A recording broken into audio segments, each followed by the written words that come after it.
Okay, let's see. No, that's incorrect. Let's see if we're live. Okay, apparently we are. Fantastic.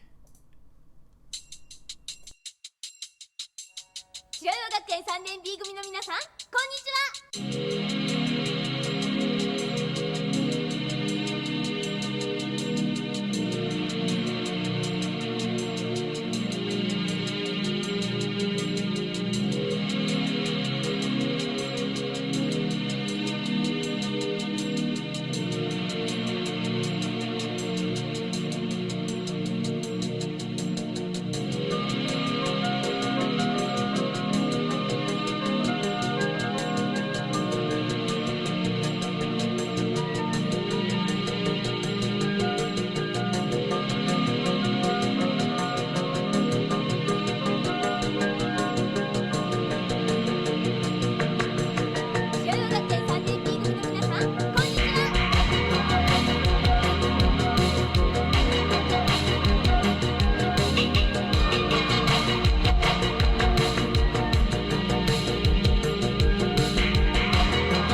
All right, good morning. It is now 11:04 p.m. my time, and I have no idea. It's morning somewhere. It's always morning somewhere, no matter what happens. Yeah, Elaine Sabatino mentions that apparently NPI. Gosh, what is it? Radix or something? Son of a gun.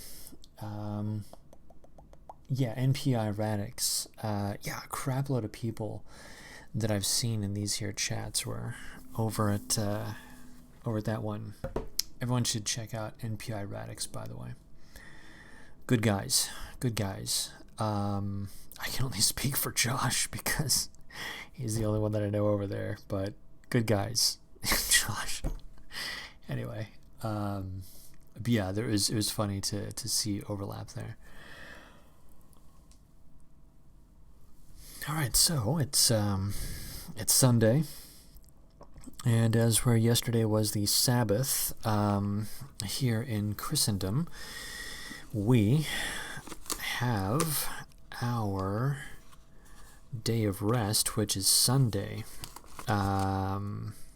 As per yesterday, discussions on Sabbath. I think that what I'm doing constitutes work, so unfortunately I suppose this isn't a total day of rest, but whatever, I'm not going to worry about it.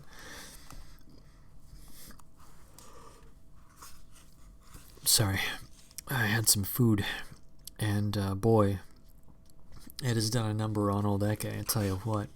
I caramelized some onions and garlic, and I had that over some fried chicken with green beans.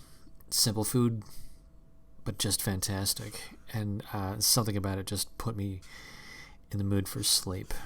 Terrible. What are you going to do?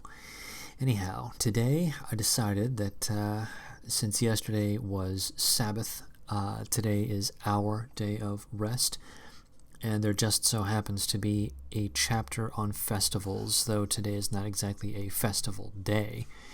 I thought it would be nice to indicate good tidings on this day. So here we are. We are now going to look into the festivals. Side note, I'm going to be finishing editing the second conversation that I had with Andy coming up shortly. I'm really looking forward to that. And I'm going to have another conversation or two with Andy moving into the future because he's a good guy and I like him. And I think that his the things that we talked about are very, very relevant to what's going on right now. And for the one of you that may not know, on my alternate channel, Ekelux live streams, like 2 weeks ago or something, I uploaded a video featuring audio from an interview that I did with a homeless veteran here in Los Angeles, and he was just generally talking about what it's like to be on the streets in Los Angeles. So I got a follow-up interview like 5 or 6 days ago.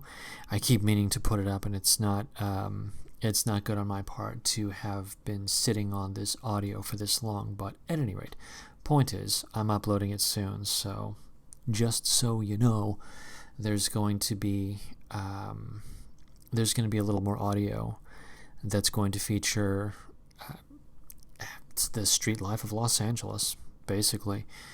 I don't want to disparage the guy, but anyway, so at any rate, here we are. We are now going to we are going to read about the festivals. Coming back to our Essential Talmud by Aidan Steinsaltz, here we are. We are now going to read about festivals as described by Aidan Steinsaltz regarding the Talmud. So here we go. Most of the tractates in the Moed order deal with holidays and special occasions throughout the year. The Jemish festivals may be divided into those explicitly mentioned in the Torah and the special days of rejoicing or mourning established in later generations. All the festivals mentioned in the Torah, apart from the Day of Atonement, which is a unique festival and differs from all others, have a common denominator in that they are all Mikrai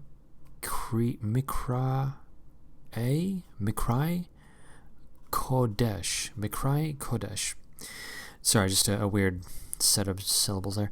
Parenthetical, holy convocations, and parenthetical, with special precepts attached to each. Most of the subjects pertaining to the festival Halakha in general were included by the sages in a short tractate originally known as the Yom Tov Tractate and later known as the Betzah Tractate after the opening word. Like the Sabbath, the festival is a day of rest, but it differs from the seventh day. Good heavens, yawning is not good.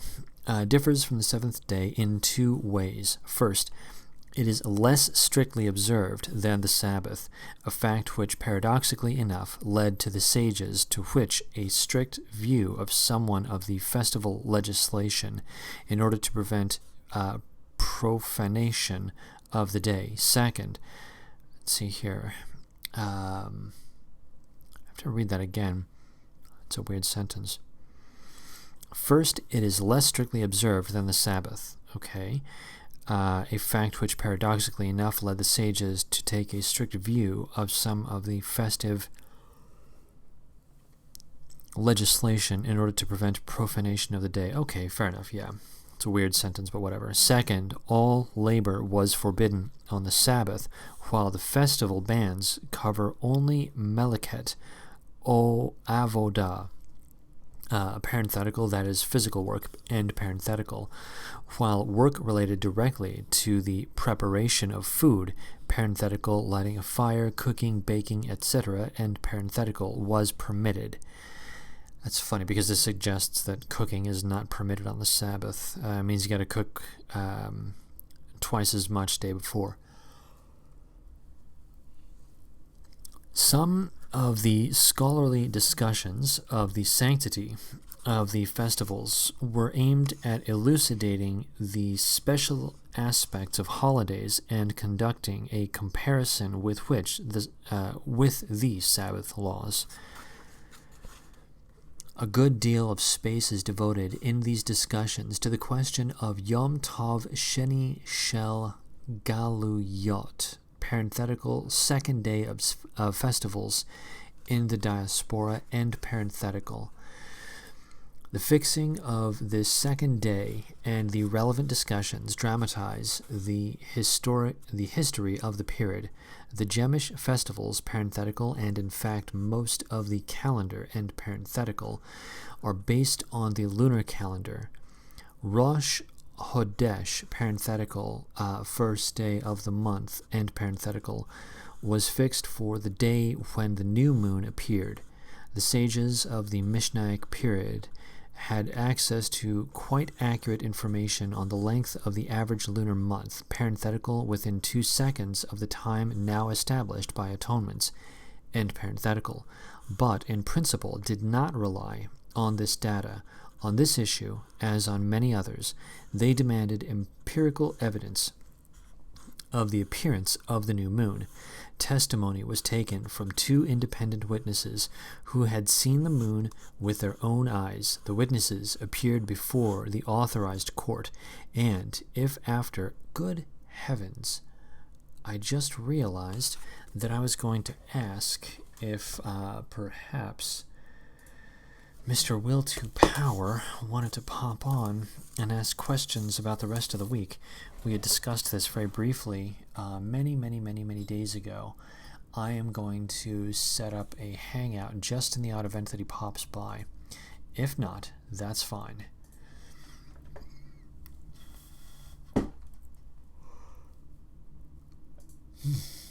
Copy, yes, and to Mr. Power, if he happens to be present. If not, that's fine too. All right. And now let's continue. I have to get back over to where I was. Want to get to the page, and here we are. The Jemish festival, and in fact, blah blah thing stuff, within 2 seconds, now established by all of the astronomers, but in principle did not rely on this data. On this issue, as on many others, they demanded empirical evidence of the appearance of the new moon.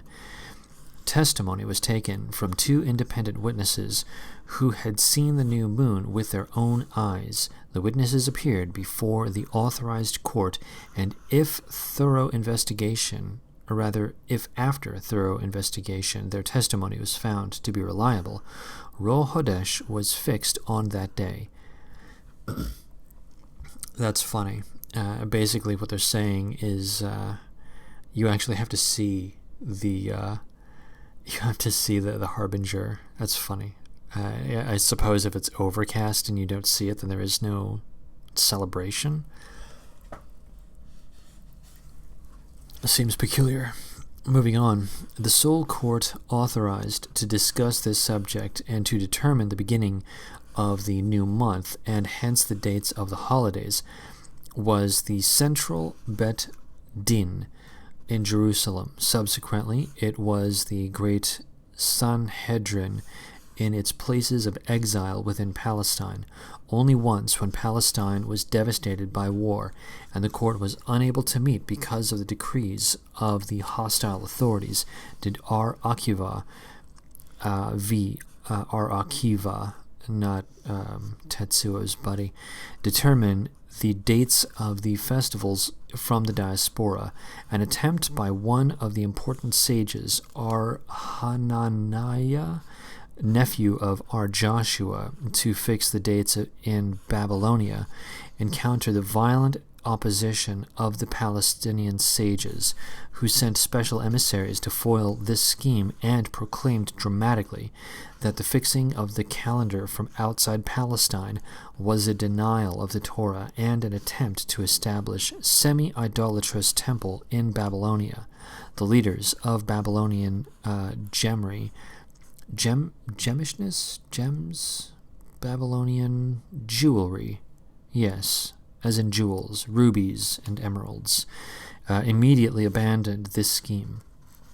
Although the affair remained emblazoned in the collective memory of the sages for generations as Hananiah's sin. Since only the great Bet Din in Palestine was authorized to determine the dates of months and festivals, it was necessary to inform gems outside Palestine of the dates within the first few days of the month, parenthetical, since the important festivals occur from the 10th of the month onward, end parenthetical. As long as the important diasporas were located in countries close to Palestine, parenthetical, Egypt and Babylonia, end parenthetical, a simple form of signaling was employed. Special beacons were lit on high hilltops in Palestine, and thus the news was transmitted within several hours to Babylonia. The first obstacle to this system was introduced by the Samaritans, who resided mainly in central Palestine, and with whom relations had been strained since Yohanan. Hyrcanus captured their region and destroyed their temple on Mount Gerizim. The Samaritans began to sabotage this signaling system by lighting beacons at other times, and it was necessary to invent a new method, the dispatch of special emissaries to the diaspora. But however fast these emissaries traveled, they were permitted to violate the Sabbath. That's funny. They were not always able to arrive at their destinations in time, particularly as the Gemish communities were becoming increasingly dispersed. This is why the gems of the diaspora began to celebrate festivals for 2 consecutive days in order to settle doubts, since there can only be a 1-day difference between 29 or 30-day month. This custom was observed for many generations, although the information often reached the diaspora in good time. Meanwhile, the Palestinian emissaries were being harassed by the Roman authorities.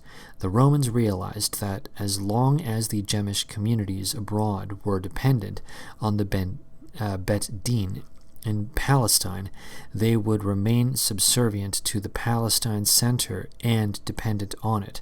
They therefore detained the emissaries, in some cases even imprisoning them. That's crass, I tell you. Absolutely crass. Yeah, that's right. This is a mega hot stream. All 5 of us, right? Okay. Continuing. In the end, the Nasi Hillel II decided in the 4th century that it was impossible to continue in this way, and a session of the Sanhedrin decided to draw up binding regulations to fix the dates of festivals and years, submit them to the Great Bet Din for approval so as to give them a legal sanction, and publicize them in the diaspora.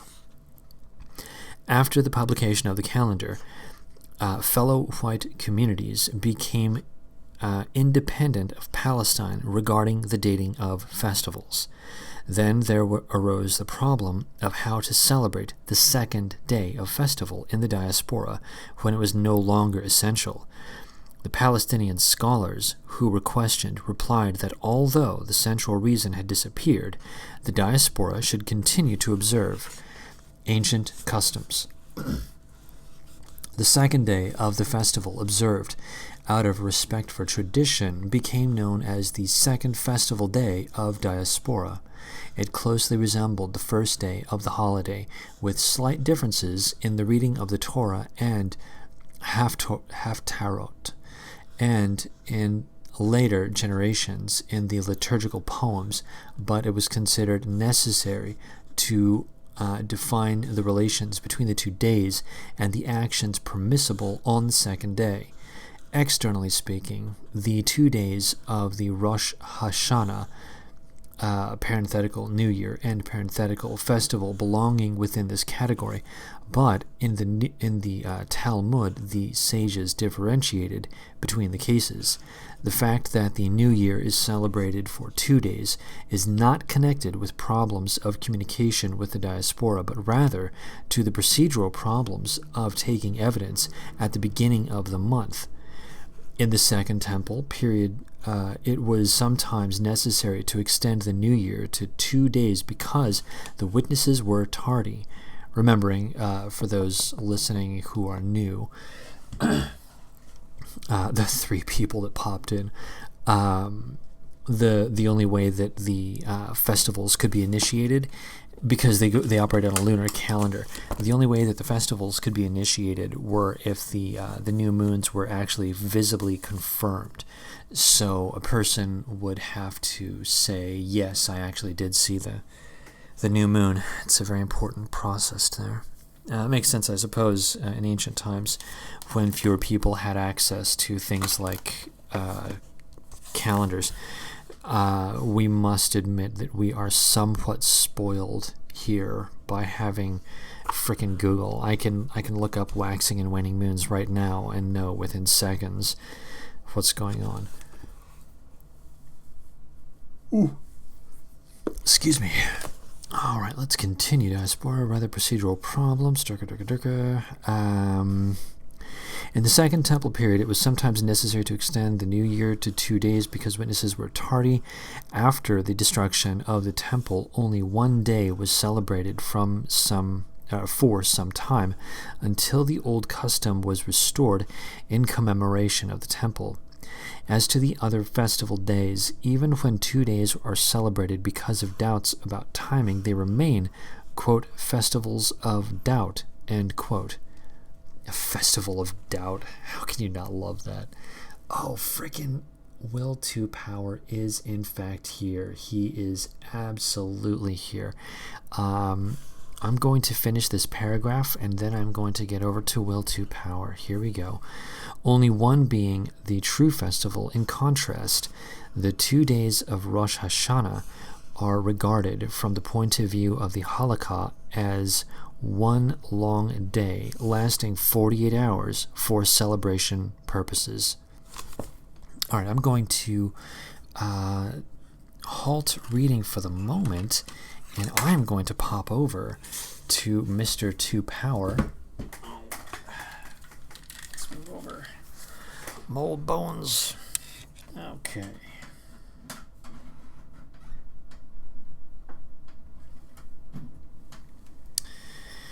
And now we are going to turn volume way freaking down.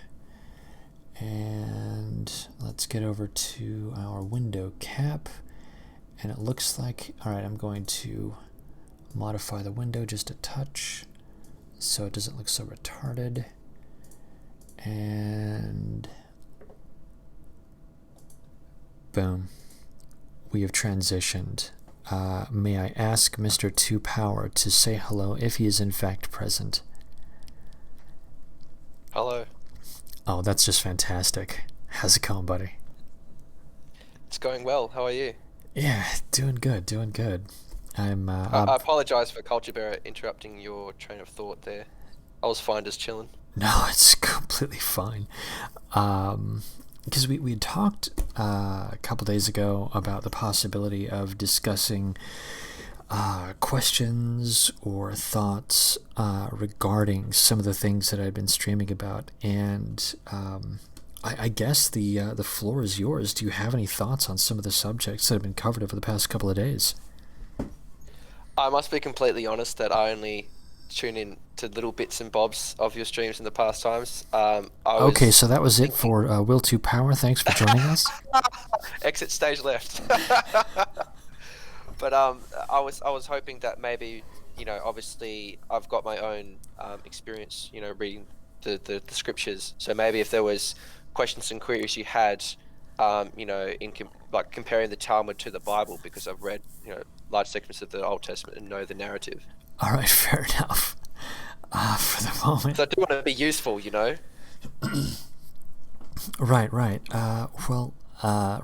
Well, yesterday I was reading about the Sabbath, day of rest, and today it's all about festivals. And while these things are of great import, and I recognize that, not just within the context of communities and religions that are not of my own. Again, this is all cultural exchange. I forgot to add those qualifiers. I think I'm going to start beginning my streams with qualifiers, reminding people that this is all about cultural exchange. Anyway, while it is important to think about things like that, I'm actually much more interested in things like sacrifice. And what are your... is that a topic you'd be comfortable talking about at all? Most definitely. Okay, fair enough. So I'm actually super duper interested in the concept of amelioration of sins via destruction of a particular object onto which those sins have been conferred. Do you have any insights regarding that particular topic? Insights as to which, I'm not sure. Have you covered this topic? Yeah, kind of. This is on your channel. Ongoing, though. This is an ongoing thing. So I don't feel like I've formally... in a brutal irony, I'm going straight ahead Talmudic on that by saying that I haven't resolved it yet, and this is an ongoing thing. But in my own head, that is actually the case. I really haven't resolved all of this. So when you ask, have I talked about it? Yeah, absolutely I have. But I don't feel like I've reached a conclusion. I see. So what's your understanding of sacrifice in a Judaic sense? Or in whatever context you want to talk about, so I know where abouts I'm heading. Okay, I think about it from an esoteric standpoint. That is to say, non-denominational, not specific to any particular religion or school of thought. My own understanding, and this is the closest I have ever come to an explanation, and it took me years to think this through. And I'm 100% sure that what I am about to say is still not the complete thing, but at any rate, my understanding of sacrifice is that the energy of because we're talking about sacrificing a being, we're not talking about sacrificing an object or a possible future. We're talking about a living, breathing being, an animal of some sort. That animal has energy stored within it, and by destroying it, by destroying the vessel, you free the energy. The energy may go someplace. And so with that energy being in a transitory state, there's the possibility, theoretically, of getting it into a different receptacle. So it's kind of like a shortcut for energy transfer. That's the way that I see sacrifice. I see it on an energetic level. I see. And do you understand how that can also play into part of sacrificing, uh, so quote unquote inanimate objects? That these Yeah. objects can be imbued with energy, and that energy can be sacrificed as a pseudo sacrifice or a pseudo animalistic sacrifice, and still Yes. have somewhat of the same effect. Yes, I absolutely see that. It just wouldn't be quite as potent. Yes, well, it would also, as in that, um, animals would have more energy as a base compared to, uh, an animate object that has just been, say, whittled. Oh, yeah, you're But referring I to. think that, Okay, okay, go on. so it's like totemism. Yeah. So if you had enough people focusing on a single object, that could increase power, but it's just that animals at a base have more of that potential energy Yes. than this object. Yes, I'm reminded of the Twin Towers 9/11. So, And because people were subconscious of it, it gave it more energy, and so the sacrifice of it was more powerful, and that's why they warn us about these events prior to happening, because it gives it more substance, it gives it yeah, more yeah. effect. One of the more recent examples would be the Notre Dame. hmm Something that has a lot of sentimental value to people. And even if you look at, there was an episode of Doctor Who, and I'm not sure if you're a fan of that series, but there was a marketplace in which the female companion went to, and they didn't use currency in a metallic sense. They used currency in a sentimental sense, and so she wanted to trade one good for another. And the only thing she had of significant sentimental value was, I think, a ring that was given to her by her mother who has passed away. And so there is a sense that there is an energetic quality to these items that can be traded. And so obviously, if you have a DVD that you've never watched that has a blank cover, it's going to have a very unsentimental value compared to the movie that was playing when you lost your virginity, for example. Right, right. Yeah, that makes sense. Um, So how okay. this relates with sacrifice is, yes, I would agree that an animal is a quick and easy way to do this sacrifice, but you can also use objects, and this is essentially the same thing as enchantment. That these objects are, for example, family heirlooms, and they do have a psychological effect on the people. And so we go into magic. Is magic something that's real, or is it a manipulation of psychological forces? I think it's both. I would agree with you. Because I think that there is a lot of evidence for pure psychological effects that have nothing to do with reality, like affecting 3D reality. On the other Right. hand, I I would swear that I have actually seen things like prayers be answered, um, typically indirectly, not directly, and not in the ways that they were intended, but they were still answered. I would swear that I've seen that, and I would And also, also on that point, yeah, it's the same metaphor when you think about the genie. The genie also, obviously, the English translation of the word jinn, which is essentially a daemon rather than a demon, that is a spirit in the Islamic and Arabic understanding of an entity, that when you ask for something, you don't necessarily get what you want, you get what you're asked, and that's why it's careful what you wish for. And so, yeah, for example, if I said, I want a fast car, it could be a really fast car that is very dangerous. And so you get given this thing, but it's not. You were thinking of a Ferrari, but you didn't ask for a Ferrari. And if you asked for a Ferrari, you'd be given this really old piece of shit Ferrari that doesn't actually start, doesn't actually click over. no, So you you had to be what very, you very specific for what you. no, what you get is a jalopy with no brakes. Yeah, exactly. And so this is what is careful what you wish for. And I think it's the same with prayer. If you ask for something, it's got to be either so vague that it can't go wrong, or so specific that you actually get what you want. And that's why it's like, you know, you think about the Bible text that says, what sort of father, when you ask for a loaf of bread, or when you ask where a fish, would give someone a stone? or however it goes, or when they ask for a fish, they give them a snake. Yeah. So it's like that's the way the universe works, though, and so it's essentially this intentionality behind what you're asking for that also helps in directing of this psychic energy.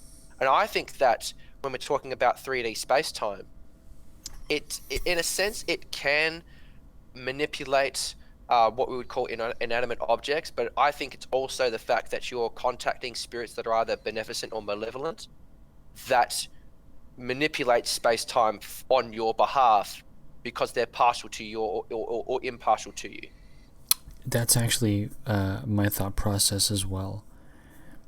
And because I love high weirdness. I love story time. I love spooky stories. Obviously, I'm streaming at like midnight my time, so clearly this is my bag. It occurred to me after much thought and research on psychopathy that the things that we call demons, they resemble psychopaths and vice versa. And it occurred to me, because look at cult leaders. Like a great example of psychopaths is just a cult leader. Look at Jim Jones or whatever, or Charles Manson.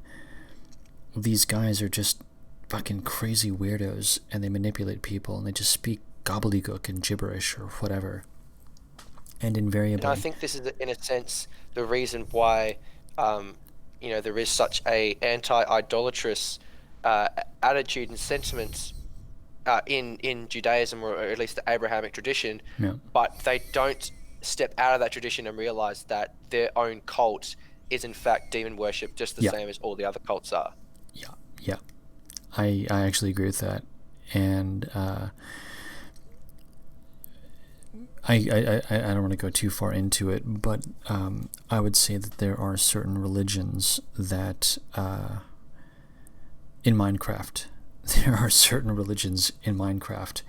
that I think are actual demon worshipping religions, and it occurred to me that in Minecraft, these demons that demand sacrifices at regular intervals at specific temples or whatever, I think that these religions in Minecraft that claim to be worshipping God, instead of worshipping God, they're actually worshipping a demon.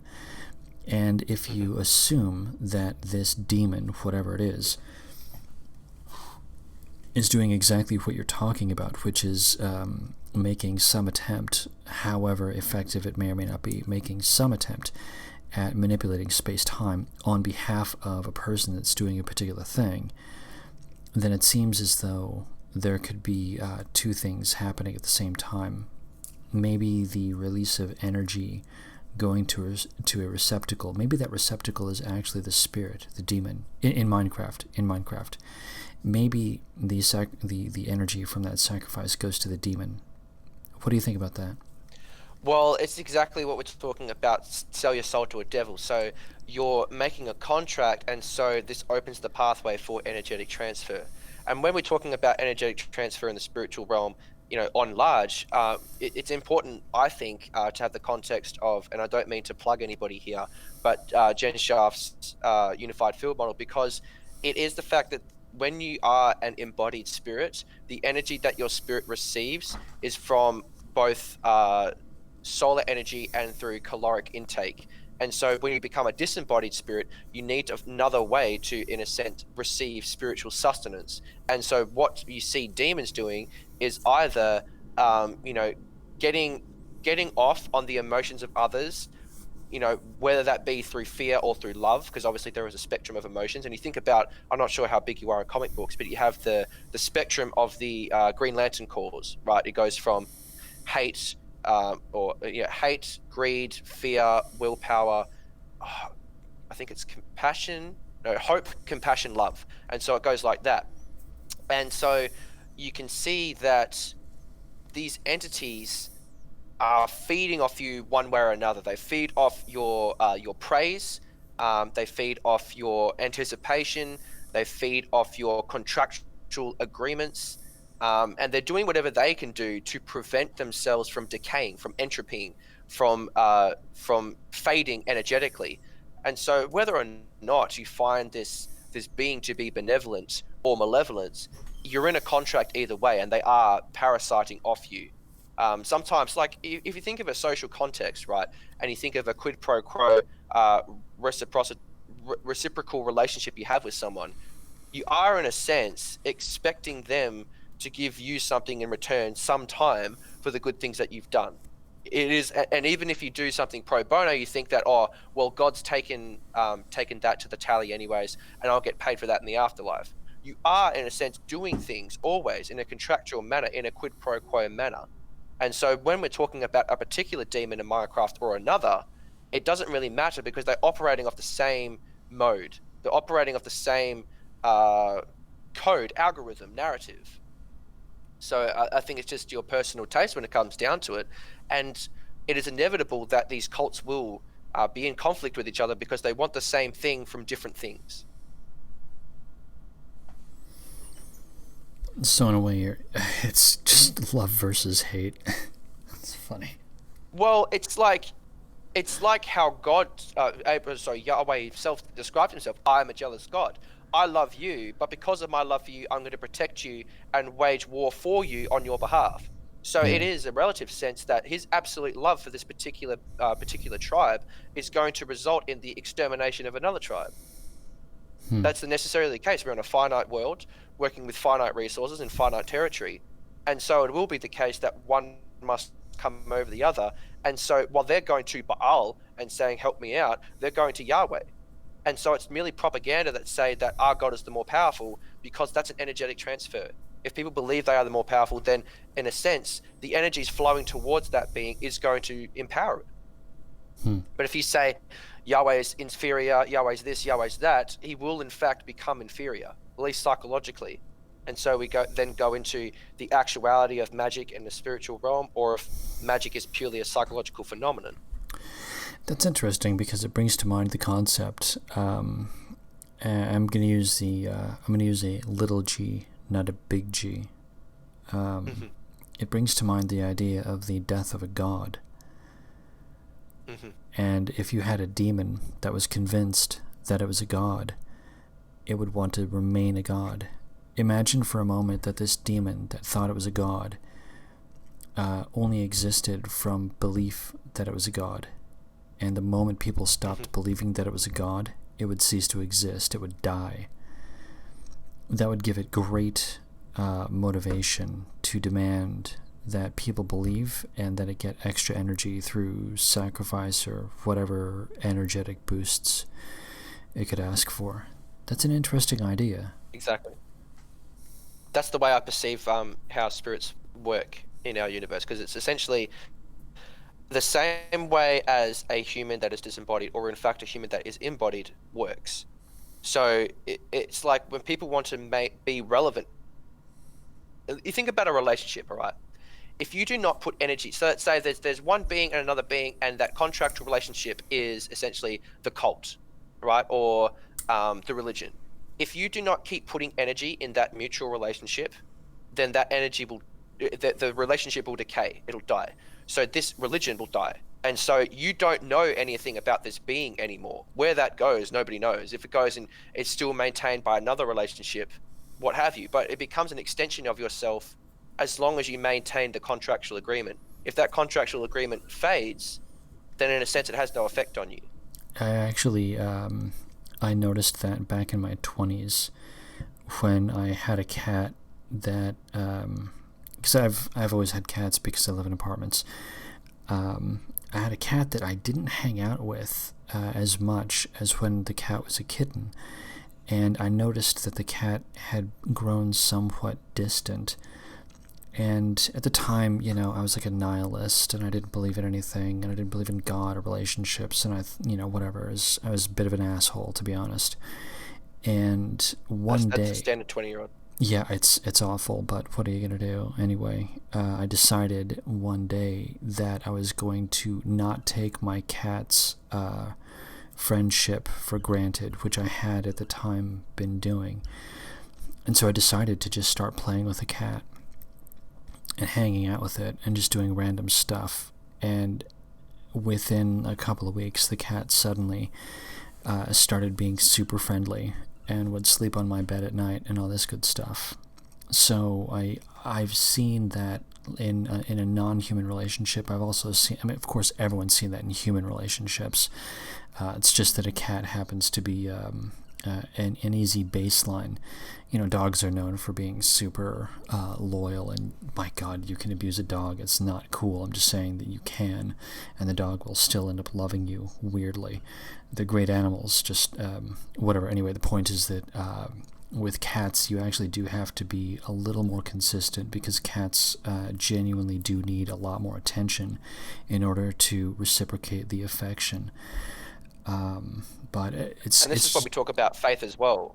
For someone who is an open Satanist to then become entangled with a relationship that is in coherence with Yahweh, or what people understand Yahweh to be, then there is a sense you need to take a leap of faith and essentially promise yourself to this deity and work day in, day out, have prayer, fast, put yourself in this mind state, and before you're able to, you know, become close enough to receive attention.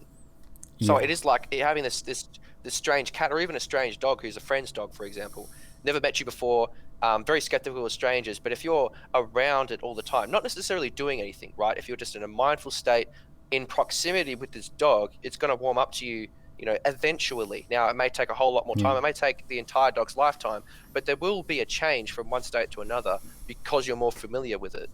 And so I think it's the same when you're talking about demonic forces, or if you're talking about people or whatever. It's the same code, essentially, just where it's the same principle. It's just whether that being is, you know, human or non-human, or human in another life, or, for example. Yeah, which I think is really fucking cool. Yeah, well, that also brings to mind the idea. So now we're moving way out of sacrifice, which is fine. But that also brings to mind the idea, or rather an idea that I've been thinking about, which is getting right with God, I suppose, whatever you want to call that. And there is a particular thing that I wondered about myself. I've heard other people also wonder about, which is how can you have faith in God and expect all this stuff and do all the prayers and, you know, praying and wailing at a wall and bowing back and forth a bunch of times or something in Minecraft. And there's a peculiar thing that I remember hearing about, which I really liked a lot, which basically came down to a leap of faith. That is to say, do the rituals, do the prayers, go to church, learn the hymns, talk about it, read about it, and at some point, the expectation is that you will get a response. And I think that this is essentially a pivotal attitude in which you must adopt in regards to marriage. Marriage isn't something like, okay, if you find someone who's radically in sync with you and just gets you on every level, right? Good on you, like, take advantage of it. But for most people, it is somewhere where you have minimal compatibility, but you both take that contract, that agreement, that commitment to be in proximity, to work towards developing this relationship. In a sense, marriage is not when two people are together. Marriage is the thing that emerges, which is the relationship between the two people. That is what marriage is. And so you're not really feeding into the other person. What you should be feeding is into essentially the pot, which is, you know, the marriage. So it's like having a swear jar, right? You don't necessarily give the money to another person and say sorry. You put it in this jar, and then everybody gets to benefit from it, if that makes sense.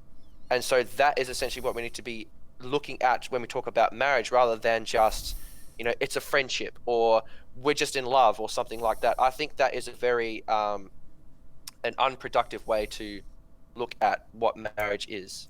My God, I had no idea that you were a communist. What the fuck are you doing here? I know, sharing. How fucking dare I? Okay, that's all. Okay, I'm done. So, like, I think a lot of people assume, wrongly, because they've been indoctrinated as such, as marriage is something that happens between soulmates. And I just don't think that's the case. I think marriage is this contract that you're a being, I'm a being, we both have needs. Yes, we can become more in sync with each other, but we're not necessarily looking to change one another.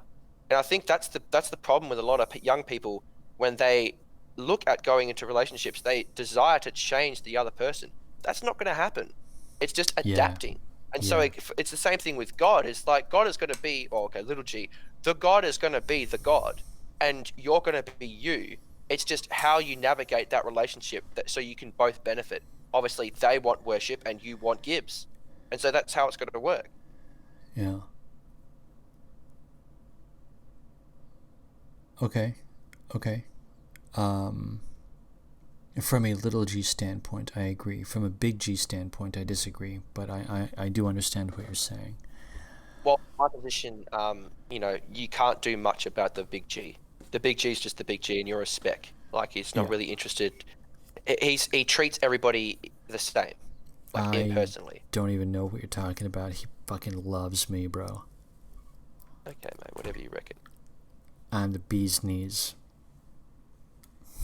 The bee's knees and elbows. Watch out. That's right. The cat's pajamas. Anyway. Have you tried putting pajamas on a cat? Good luck to you. No. I have a Seems like a terrible idea. Yeah. Well, I was going to say, because my own cat, it's weird. She actually is the polar opposite of my previous cat. And my previous cat, like, I could pet him and ruffle him and all that good stuff. And he was a stocky, sturdy little guy.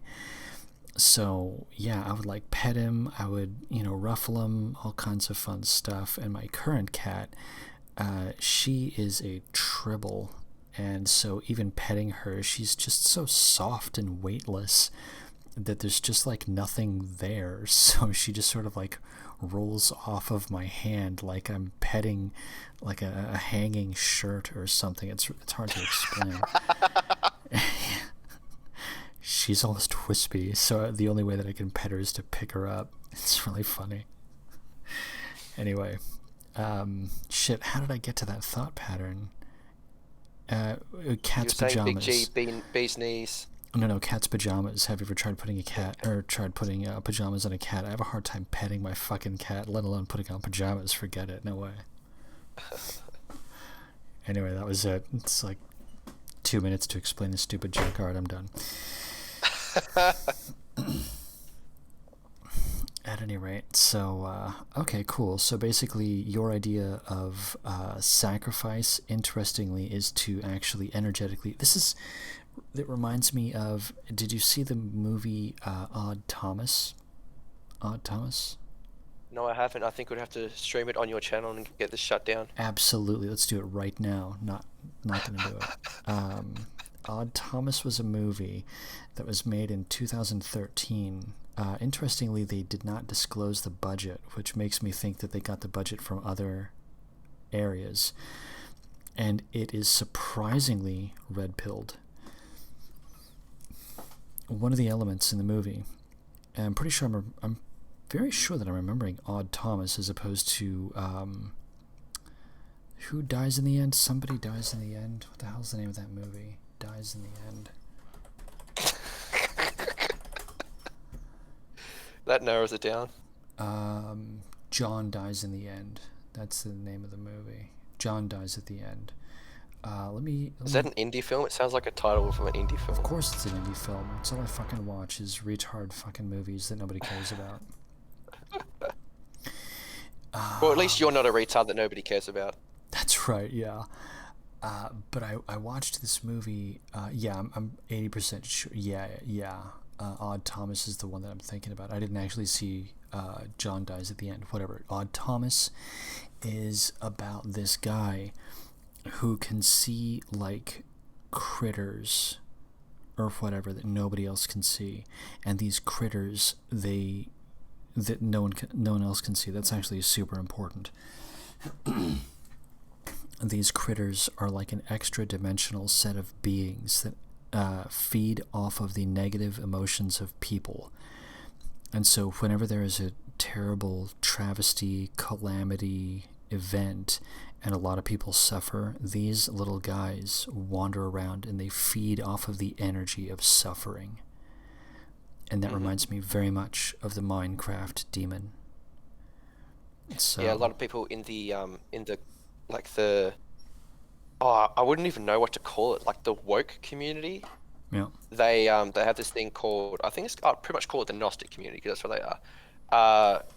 They believe in these things called archons, which are essentially little floating balls of energy that feed off of negativity.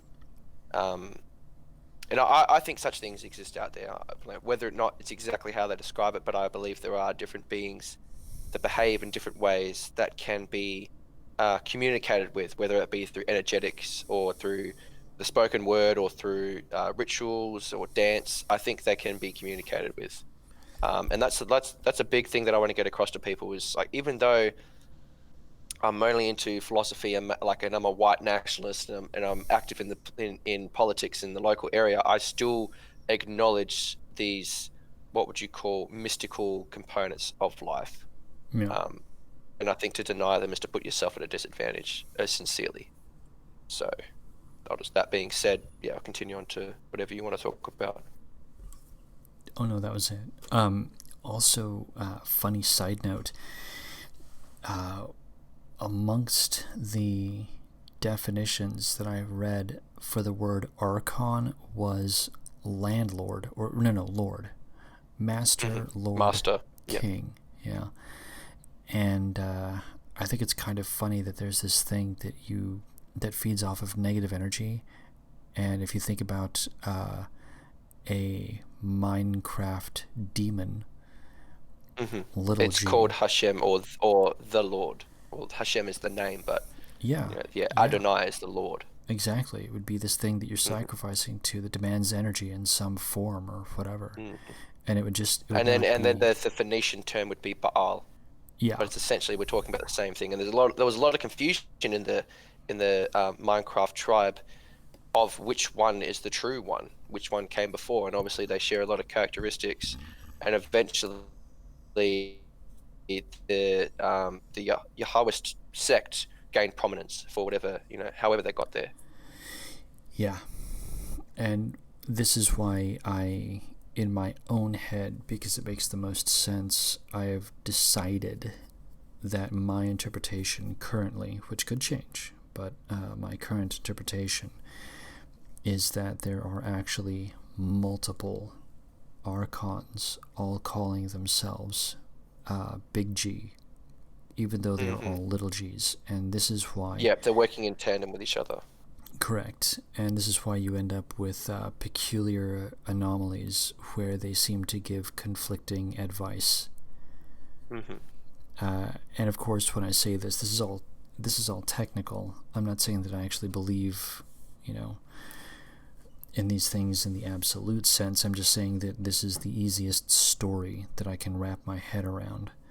And I think it'd be really funny in a way if you had multiple G's basically vying against each other, but also working in concert with each other in some weird way, like a demonic mafia. Like controlled opposition. Yeah.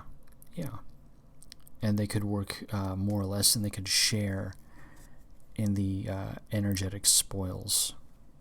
Well, even if you think about angelology, it's essentially the same thing. You've got these minor spirits that all work in tandem to this great ideal, and then in turn are fed through trickle-down economics, essentially. And so that's how they operate, and it's the same essentially with what people call shaitan. Same thing. Shaitan gets it has all the worship that doesn't go to God is diverted to him, and then he energetically gives it to these minor demons that will go and feed off the energy of people and then feed that back to Shaitan. So essentially, it's like Shaitan and God are the queens of the beehives, and all these other entities that ally themselves with them go out there and then bring back the spoils, and it's divvy up, according to the hierarchy. It reminds me a little bit about circuits in electrical grids, where you basically have like a hub that distributes downward.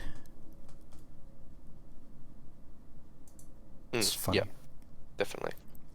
Yeah. No, there's so many analogies and metaphors you can talk about these things, and I think that's just more proof in the pudding about how the universe actually operates. Yeah. Over here, Goosebear says demons absolutely feed on terror. I gotta say, I kind of agree.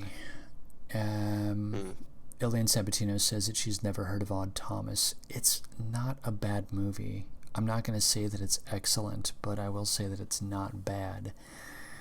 Let's see here. Goosebear's story is he was hunted by a demon in high school. It was by far the most terrifying experience of his life. It came through his open window. Not tonight, because I can feel myself getting tired. But at some point, I actually do want to hear that story.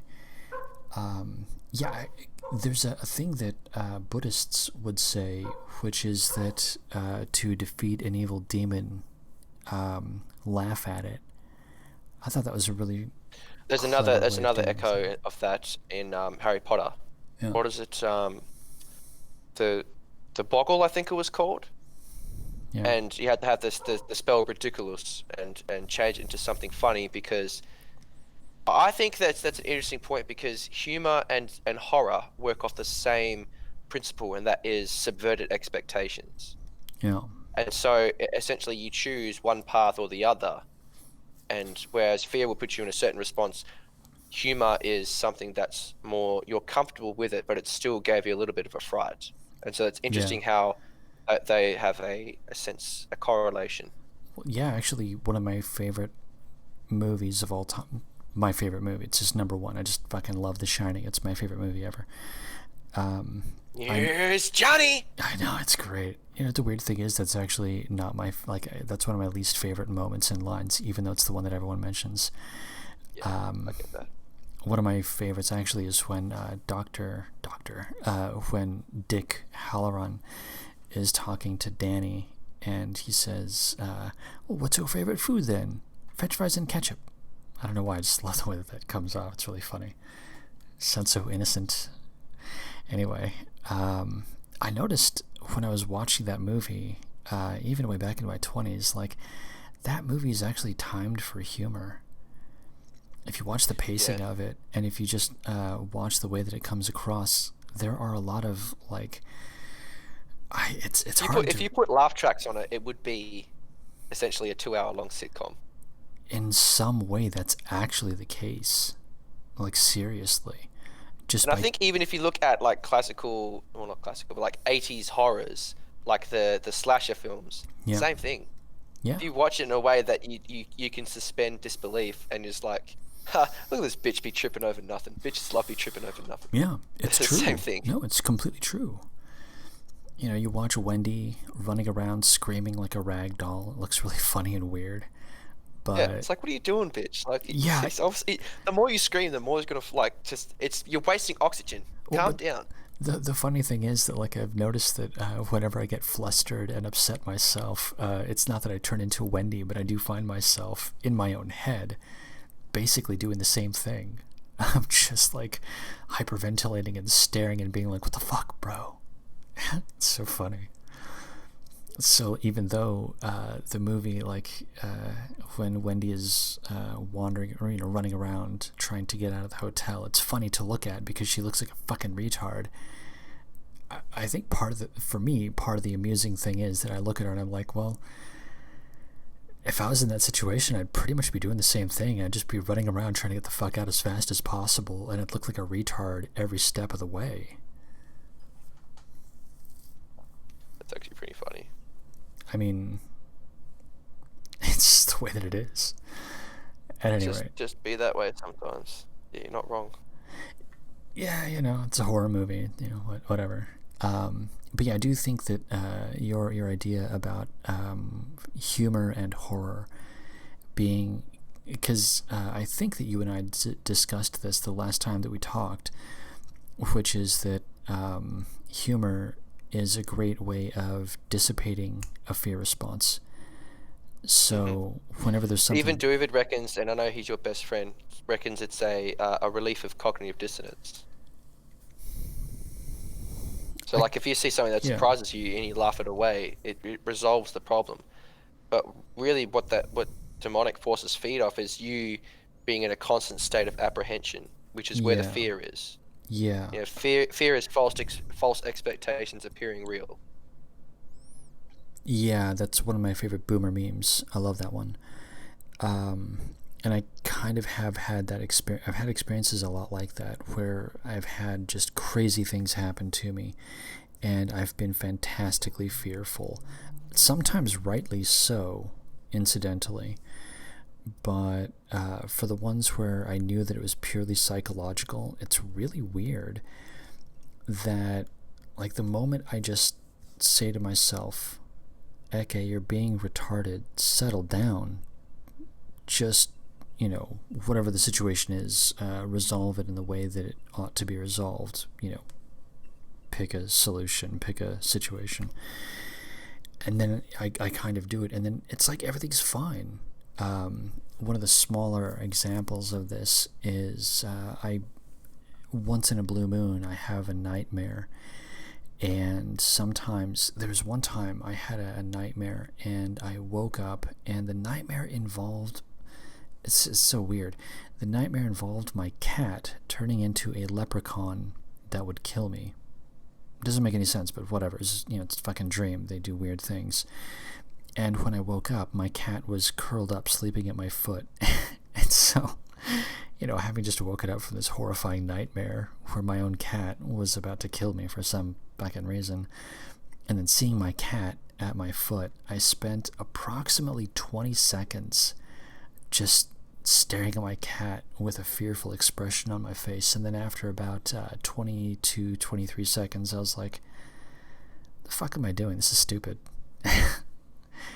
And then, you know, I just basically went back to sleep, you know, but I still had that lingering. And the weird thing, the reason that I remember that is because even after the 23 seconds of, you know, fear and then realizing that I was being silly, the funny thing is that I actually had, like, it's almost like I had to get over a hill or a bump of ambivalence. You know, was I really over the fear or was I not over the fear? And the peculiar thing was that the experience was so interesting that I kind of didn't want it to stop because it was so peculiar and bizarre and interesting. And so I kind of held on to it for a little while. I mean, obviously, you know, 20 years later, clearly I went back to sleep and everything was fine. But it was an interesting thing in a way. I think the thing that was most interesting was really that I was holding on to it, knowing that it wasn't going to do me any good. I mean, does that make any sense? I feel like I'm sort of meta. No, it does make sense, and I think that is part of the way that you become entrapped in these sort of behaviors, is because, like, you've got a malevolent sense or an ambiguous sense of curiosity, like you're curious for the wrong reasons. And I've had those experiences with looking into the occult, is sometimes you're motivated for the wrong reason. Yeah. And these forces will definitely take advantage of that in a heartbeat. And they, in any way they can turn you, like they put you in the labyrinth, in any way they can turn you around and screw up your bearings, they will, because it's just more time they can harvest for you. And the more time you don't spend in the real world, the easier it is to make you think that is the real world. Yeah, actually, now that I think about it, your invocation of the word labyrinth is perfect. And the reason is because, in a way, I kind of felt trapped. And it's hard to explain. Like, I was trapped only in the sense that I was in a state of fear, and all I had to do was step out. Mm-hmm. but the experience was interesting in itself, and so I stayed in it. And it kind of Yeah, it's not a reminds me. physical labyrinth, but it's a psychological labyrinth because Yes. it's like when you know you shouldn't be eating the sweets, but you do it anyways, and in a sense, you doing the wrong thing is addictive. Like it gives you a sense of power. Yeah. Yes. This reminds me a little bit of when I was a kid. I've got these weird recurring memories. When I was a little kid, this is back in the 80s when you could just do this.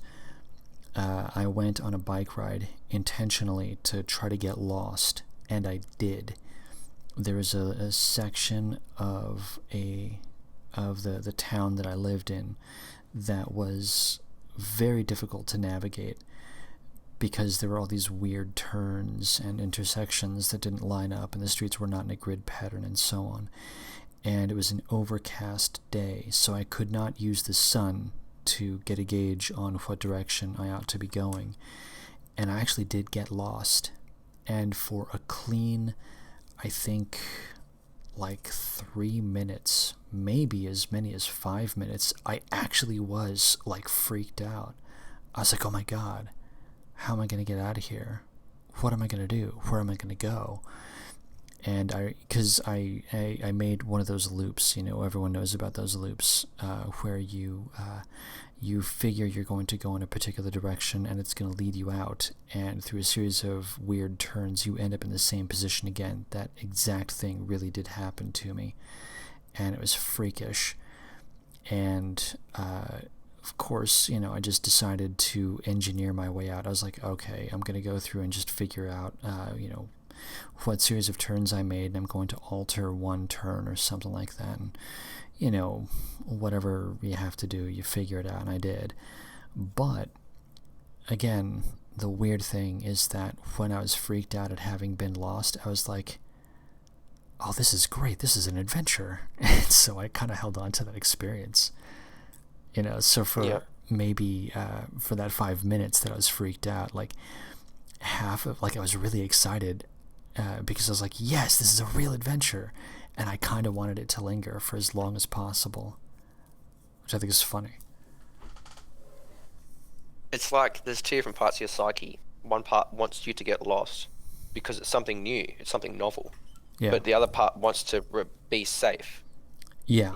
And it's all about which side you identify with. But if you identify with one side too, and like this is sort of Peterson posting, but if you identify with one side too much, you become too rigid, inflexible, and your life loses all excitement in it and becomes bland. But if you identify with the other side too much, then you lose all your bearings. Everything is novel. There is no foundation for you to stand on. Everything becomes ambiguous and vague, and you just lose all sense of meaning in your life because everything's just a sensory overload. So yes, walking that line is very important because it keeps life interesting in a way that's healthy. But I think that a lot of people have this, not really malevolent, but like naive ignorance when they approach some things, and it leads to all sorts of wrongs. Like imagine if you didn't make it home that night, had to spend a night out in the bush and got fucking eaten by a bear or some shit. You know what I mean? Like that could have happened, but luckily, you kept your cool and found a way out of it. But there's so many myths about that. Essentially, like it's almost like the labyrinth, because obviously we know the Minotaur's in the labyrinth, but in a sense it's like a labyrinth, but it's not the sense of glory from defeating it. In a sense it is, but it's also the enticement, of something sinister. It's like female and sinister, I think. When you do something, it's like, come on, you want to. Like when you're being teased by a woman, or when you're being egged on by, a succubus.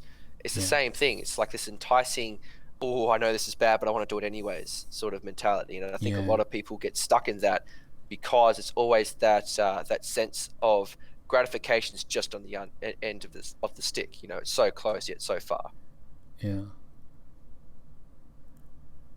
Yeah, that's funny too, because exactly what you were mentioning earlier is so you give into that sensation, and it does end up as being one of those chasing the dragon kind of deals where it's like, oh, okay, so I experienced this. Now what? And then you want to try to do it again, and then out of nowhere you just realize, wait a minute, it's going to take me a much bigger one of these to get the same sensation. Yeah. And then you very quickly end up in a cycle. You really can take. I think they are masculine and feminine energies, because you can take the yes, it's an adventure, I'm going to conquer the fuck out of it, like you did when you got lost. Yeah.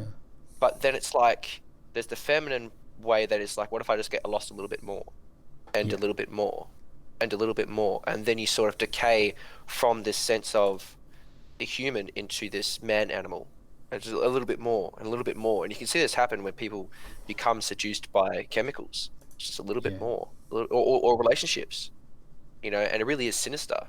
And I really think it is feminine, because you're not seeking to control the situation, you're seeking to be controlled by the situation.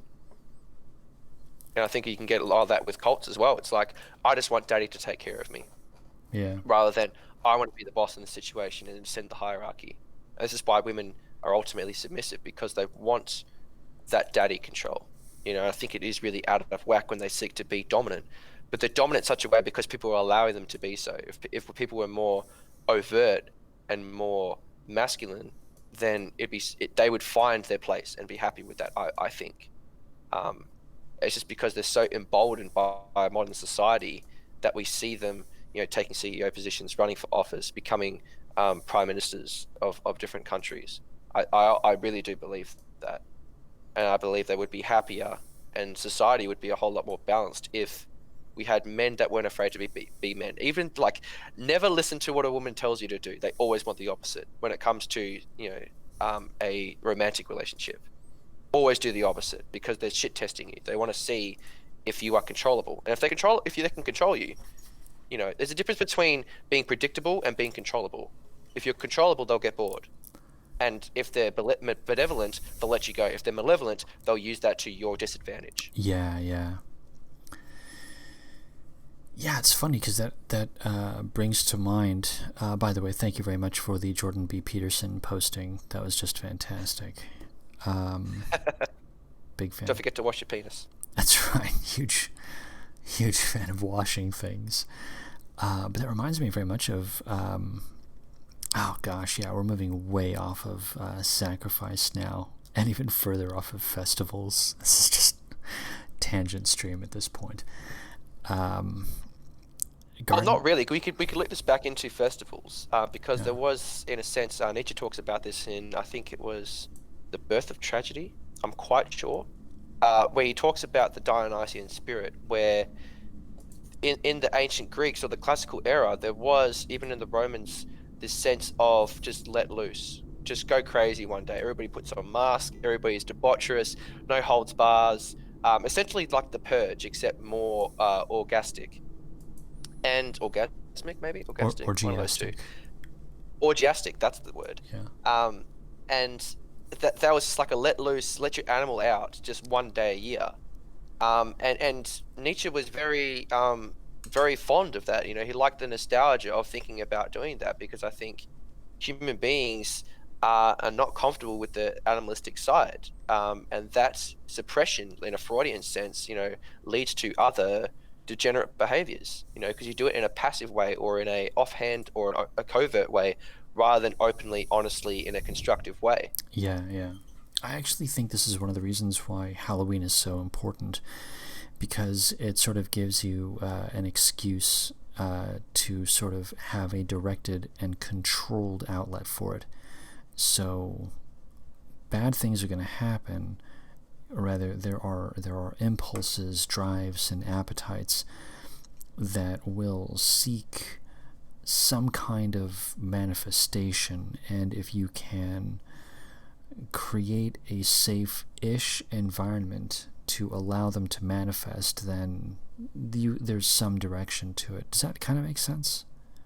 Yeah, and I think to bring it back into a Nietzschean perspective, I think what Christianity became, I would say, before liberalism was the mainstay, was a very Apollinarian civilization. If you look at all the artworks, if you look about all the philosophy, the theology, how the Europeans thought about themselves, it was a sort of refined, structured, solid thing.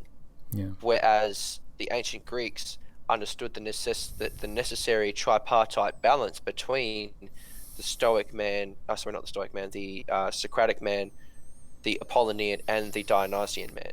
That all of these are functions of the human being, the pure intellect, the one that desires the greater and the one that desires the lesser. And I think that's important that the West is now, 200 years after it was written about, starting to awaken to this fact of, Yeah. the Trinity of man per se. Yeah, that makes sense. Actually, And so if we look about the, sorry, I'll just wrap up my point with this No, last comment. If we sure. look at the idea of the Christians and how they perceived Halloween as this demonic thing, and it's pagan. If you think about the root, like the Puritans being against all sorts of holidays, they saw them as heretical. Um, that becomes an Apollonian society, and that has its own shortcomings. But if we look at every day as a holiday, that also has its shortcomings. And so I think what you're saying is right. We need to have an orchestrated area in which we can explore these other realms of the human psyche in a way that has damage control. Yeah. Yeah, I like it. Well, And so I geez. think even sacrifice could come into that.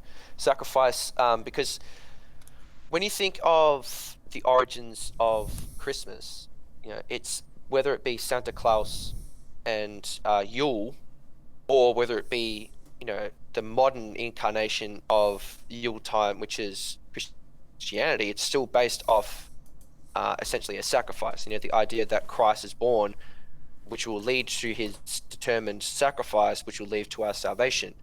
And Yule is essentially the felling of a great tree that will last and give us light through the darkest night.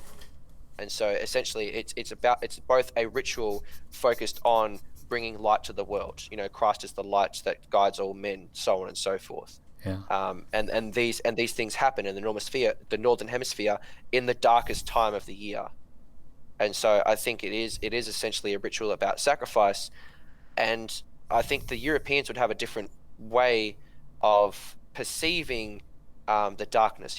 Some would encourage it, and some would be fearful of it. I think definitely Christians are apprehensive and fearful of it, whereas the original Germanics and how they perceived Yule was some time of a hedonistic festival, where the darkness is at its utmost and you can get the most out of the darkness.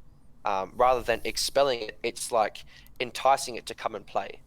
And that obviously gives different results, and the Germanics would harvest, how Santa Claus got his sack was hypothesizing that why he wears red and white is about the what's the name of the mushroom? Amanita muscaria, I think it's called. And that he would carry them in a sack because that's how they would dry the mushroom so it was ready for consumption. And so this used to be a ritual in pagan societies where you would actually take these psychedelic effects around a campfire with song and dance, I should say, to experience the darker elements, of the human psyche, to become comfortable with them, so you can wield them to your own benefit rather than be a victim of it. And I think that's part of the reason why the Christians are so ostracized by the darkest states of human beings, because they see that as alien to them. They see that as the carnal man rather than, in a Sternian sense or a Nietzschean sense, and a valuable part of that man.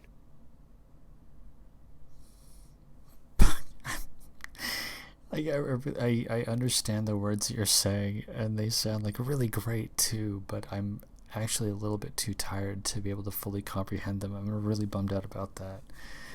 In a couple of minutes, I think I'm going to have to call the stream, because if I can't understand what's going on, then I feel like I'm wasting your time and mine too, and that's not good, and I don't want to do that. But I do want to hear more. I like the gist of what you're going on about, and it's great. Having a balance between people who are seeking the greater people who are seeking the lesser and people who are seeking to understand the two. That sounds great. I really like that. Later on in the week, maybe perhaps during the day, my daytime, your nighttime, you want to get together and chit-chat about this again? When we get closer to the day, let me know and I'll try and orchestrate it. Okay, cool. Perhaps it's always a pleasure, Eke, and I appreciate the topics of discussion because you're a lot more occult than a lot of people I talk to. Well, yeah, I grew up back in the 90s, and in the 1990s it was UFOs and demons and Sasquatch and other weird shit like that going on. Like, it's hard to explain, but because it was kind of a safer time in a way, like, people were given more free reign to investigate high weirdness, so it was great. And we were coming off of that huge thing from the 1930s all the way into the 60s even, of occult thought patterns. So basically all of the boomers that were making media, they were so steeped in occultism that they couldn't help themselves, and so all those movies from that time, they made overt references to it. So made a now big that impression. COVID, I don't think the occult has gone away. It's just it's changed its modus operandi. Well, it's become, now they are the ones that were talking about this stuff back in the 1980s or whatever. They were overt, so they would make references to it that even a casual observer could notice. And now everything is done so subtextual that you can only notice it with themes, and that's it. Mm-hmm.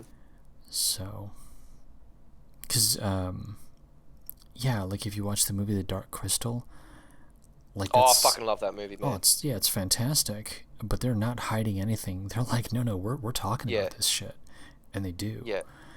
You know. I think that's where paganism actually is better than Christianity, because it's more organic and you can openly talk about such things. Yeah. Whereas Christianity this is all spooky, demonic. You need to throw it away and douse it in fucking holy water and all this sort of stuff and exercise it out of your soul.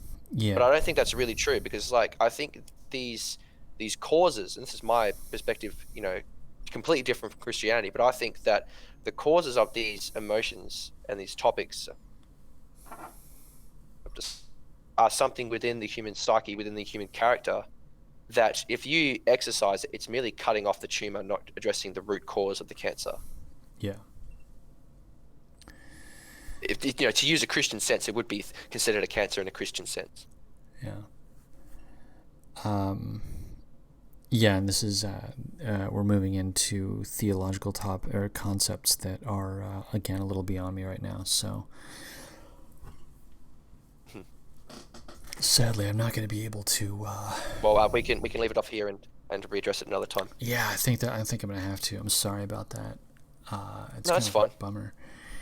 But anyway, thank you for popping on, and I'm going to. I'm going to call stream. If you want to stay on, we can chit chat after I end the stream. If not, that's fine. Like, if you actually have things to do, you actually have a life, and I understand that. But chit-chatting sounds good. It's my off day today. Okay, good. But at any rate, I am going to call stream.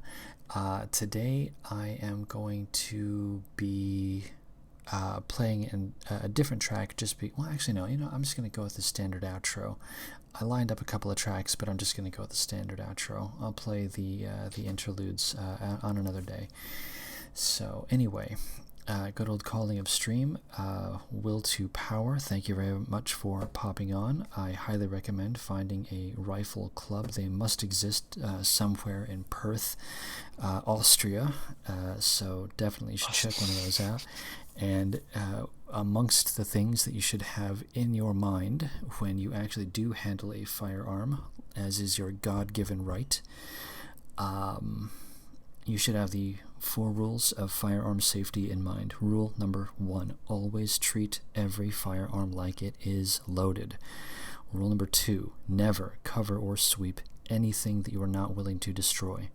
Rule number 3, your finger stays off of the trigger until your sights are on target. And the 4th and final rule is be aware of your target and what's beyond it. Safety first. Thank you everyone for popping in. We will resume our Talmudic studies tomorrow. This is a stream of peace. We are into cultural exchange, and this is all about radical love and inclusion. We love tolerance here. And with that, remember to floss.